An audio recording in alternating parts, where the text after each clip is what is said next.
The following is a world-class Bullshitters exclusive.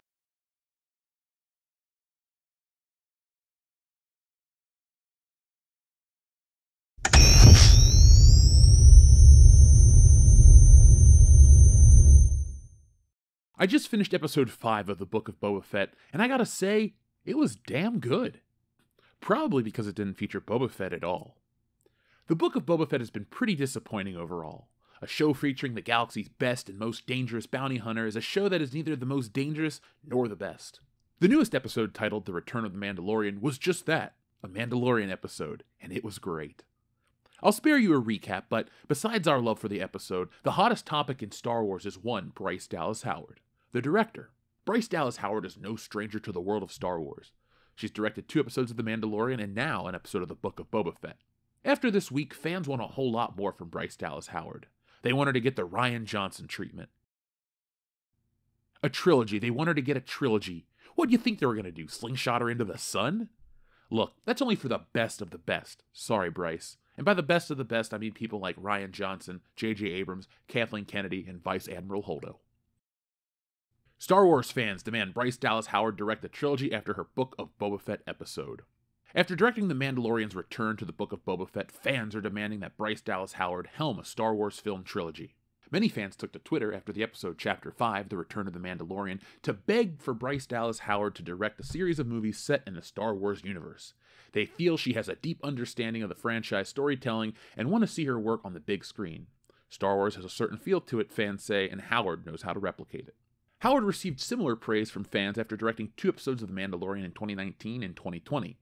Chapter 11, The Heiress, features heavy Mandalorian backstory, making it clear for fans after The Return of the Mandalorian that the director should continue connecting the dots between future Star Wars stories. Her Book of Boba Fett episode continued thematically where the Heiress left off, forcing Din Djarin to confront his relationship with the segment of the Mandalorians who raised him. While the series has received mixed reviews from Star Wars fans since its December 29th premiere, the focus on Din in The Return of the Mandalorian has heightened viewers' curiosity about where the show is headed, with only 2 episodes left in the season. Remaining directors Dave Filoni and Jon Favreau will finish what the show's former directors began. Fans want to see Bryce Dallas Howard join the ranks of famed directors such as Thor: Love and Thunder's Taika Waititi and Wonder Woman 1984's Patty Jenkins, both set to direct future Star Wars movies. Hold on a second. No, they're not. We'll be back. Some speculate she will return for another episode of Season 3 in The Mandalorian, but until the director's list is released, fans await for her Star Wars film directing debut. I love the 5th episode of the Book of Boba Fett. It's what Star Wars should be in the modern era. It had everything. They even found a way to call back the Phantom Menace, which was Wizard. The episode fleshed out the world. Mos Eisley feels more real. It's one of the few Star Wars locations that was improved upon the more we see it. Amy Sedaris is a better fit for Star Wars than anyone would have thought. Her comedic timing was never up for debate, but the way she blends with Star Wars is incredible. She's my favorite side character. I wouldn't watch a show about her, but seeing her show up once a season makes her feel special. We often complain about the humor of the sequel trilogy, but the jokes work here. Bryce Dallas Howard isn't trying to make a Marvel movie. Kathleen Kennedy and crew were. They looked at what was popular with the kids and copied that. They also copied the original trilogy. It's so refreshing watching Star Wars that isn't a clone of something else. Seeing Din Djarin get pulled over by the cops was something I never thought I'd see on screen. I could imagine it happening to Han Solo, but I never thought we'd actually see it. The more I talk about this episode, the more I like it, and I keep thinking about Bryce Dallas Howard's big, beautiful way of directing. It's great. It must run in the family. Bryce Dallas Howard did a great job with episode 5 of the Book of Boba Fett. And here's why I don't think she should get a trilogy. From 2015 to 2019, Disney released 5 Star Wars films, 1 trilogy and 2 spin-off anthology films. None of them were good. You love that end scene from Rogue One, but there's more to the film than that, right? Solo lost money, and the sequel trilogy is the stuff of legends. Well, Star Wars fans wish it was legends, but that's the topic for another day. Star Wars should stay on TV. They've done a better job on TV than cinematically. The worst episodes of The Mandalorian are light years ahead of the sequel trilogy. Bad Star Wars on TV is forgettable. Bad Disney Star Wars in theaters is laughable. Rose Tico, Admiral Holdo, and all the other stupid characters make us cringe and clog up store shelves. The Mandalorian and Boba Fett sell like crazy. You know, for as much as I love this week's episode, it made me realize how shitty of a job they've done with Boba Fett. I'm more invested in the derivative Boba Fett than the real deal. A lot of it has to do with lazily cashing in on the brand. The Mandalorian spent time building a foreign yet familiar world. The Book of Boba Fett spends its time name-dropping and showing us boring flashbacks. I don't want to spend time humanizing the Sand People. They did that enough in The Mandalorian. I want to see something spectacularly Star Wars. Episode 5 of the Book of Boba Fett was that. But I believe it was because of the content of the story. Bryce Dallas Howard is talented and should direct more episodes, but that won't fix the problem. A bad script is still the culprit. Bryce Dallas Howard cannot beat that. At the end of the day, she's still just hired for a job and she can be fired. She doesn't have all the control. Kathleen Kennedy does. She's the head honcho. Just look at Patty Jenkins' Rogue One film. That'll probably never come out. Kathleen Kennedy and these directors have run into creative differences, and every time they've run into creative differences, one of these films has not been made. Solo, a Star Wars story, was 60% done, and they ran into creative differences, and then they fired Lord and Miller, hired Ron Howard, Bryce Dallas Howard's dad, who's a legendary director, and you get Solo, a Star Wars story, the least financially successful Star Wars film ever, because remember folks, #Solo lost money. On the TV front, Kathleen Kennedy seems to be letting Jon Favreau and Dave Filoni do their thing. And for the most part, that's good. Dave Filoni really can't help himself when it comes to Ahsoka Tano and some of the other characters, but, well, I still have that problem. I'm not going to act like just because he's not Kathleen Kennedy, it makes everything better. No. I like Jon Favreau. He's a much better director and creator than Dave Filoni is. Jon Favreau is a real deal guy. Dave Filoni is a guy from Lucasfilm that has talents to direct and do other things, but Jon Favreau is a world-class creator. Dave Filoni can't do anything outside of Star Wars. That's all he is. Jon Favreau created the MCU. Yeah, not Joss Whedon, not Kevin Feige. I know Kevin Feige's the producer, the whatever you want to call him, but Jon Favreau, they created the MCU with Iron Man. The identity, the voice, all of that crew, that cast, that lack of a script, that guy is way better than people give him credit for. And let me pull that one back. I think people give him enough credit, the right amount of credit. He's talented, he's great. Jon Favreau can pretty much direct whatever, and I'll line up to go watch it. I like him as an actor, I like him as a director, and he seems like a guy that just loves entertainment. So, if you know him as Happy Hogan, cool. I know him from a million other things, and I'm glad to know him as one of the guys responsible for making Star Wars slightly better. A trilogy featuring an original trilogy character is a bad idea.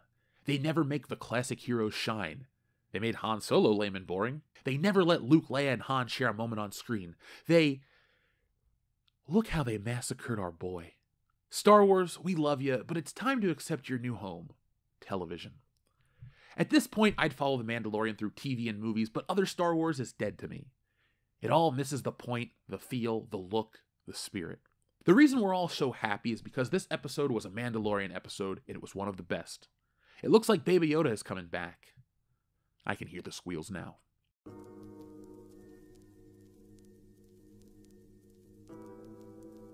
So what do you think about Bryce Dallas Howard directing a Star Wars trilogy? I've just given my points right there, so let me know what you think down in the comments below.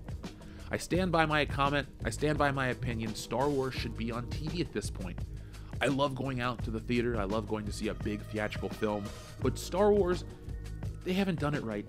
God, since 2005, there hasn't been a good theatrical Star Wars film. I'll stand by that because the Clone Wars TV show, it's just a couple episodes like packaged together as a movie, so that's not really a film in my opinion. But they haven't put any time into creating, well, any trust, because when we get this trilogy, it's a rush job. It's haphazard, it's slapdash, it's bullshit. That's what the sequel trilogy was. Sequel trilogy equals bullshit, and it wasn't world class. That's why I'm so hesitant to want to just blindly accept that just because Bryce Dallas Howard's involved, it's going to make a good trilogy, a great trilogy, a working trilogy. Because still at the top is Kathleen Kennedy, and when the boss is the problem, and the boss just keeps getting her contract renewed, well, that's our issue right there. See, folks, Kathleen Kennedy must know the right people, have known the right people. Like they say, it's not who you know, it's who you blow away with your talent and skill. Clearly, she's done all that for many, many years. But on the big screen, they have taken their shot and they missed their mark. I spent my money, I spent my time, and I'm done. I shouldn't think about Star Wars like a prison sentence. Oh, I put in my time, I'm ready to get out with good behavior. No. I'm a fan. I'm a consumer. I'm in your audience. I'm supposed to be entertained and excited by what's next. And after constant disappointment after disappointment, well, I don't give a shit what's next. I just want to flip the channel. Folks, I'll be back next time with some more content. The year started out a little rocky with some personal stuff, but we are back on track. Check out wokebusterscomic.com right now to pick up a copy of our newest book. We fight all this bullshit political correctness, all this SJW crap that you guys hate, the culture war. We're fighting it. That's what I'm doing. I'm not out there protesting with a sign or some bullshit. No, I'm creating a comic book that lets people know how silly the world is and how we can beat them. Logic, reason, humor, laughter. I'm sounding like Captain Kirk as I talk about Vulcan shit. Yeah. Sorry, no Star Trek references in Wokebusters. I did a comic called Stealing Solo, though, where we kidnap Harrison Ford and remake Star Wars in our basement, so check that one out over on Indiegogo right now. But sometimes the newest is the best, and Wokebusters, I stand by that statement, because the story is society is on the brink of collapse, but these four are here to save it from itself.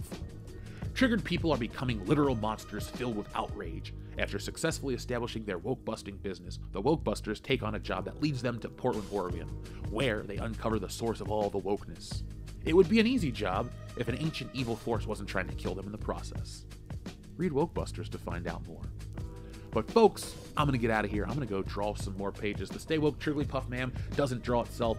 The car, it doesn't draw itself. The Wokebusters, they don't draw itself. I draw all of it. So folks, I'm going to go draw. I'm going to go write more stuff. We are the epitome of pop culture. And if you love this channel, do us a favor. Make sure you're subscribed. Make sure your bell notifications turned on to all. And help support the channel. Go over to patreon.com/worldclassbs. Join us over there. Get some bonus content. Thousands of hours of bonus content. We've had a bunch of new people join. You can get cool exclusive stuff and access to us. You guys can dictate what we make, what we talk about, what we cover. What we're covering soon is our drunk commentary of The Matrix Resurrections. Once we start that commentaries trend, we will be back on schedule for many, many drunk commentaries. I want to do a minimum of one a month, maybe two a month. Who knows? I don't need a liver, neither do you. So join us, drink, go to Shop WCBS, get the official beer glass, and, well, become the fifth bullshitter. So, folks, I'm going to get out of here. I'll be back next time with more. Be smart, be safe, be cool, but always be excellent to each other.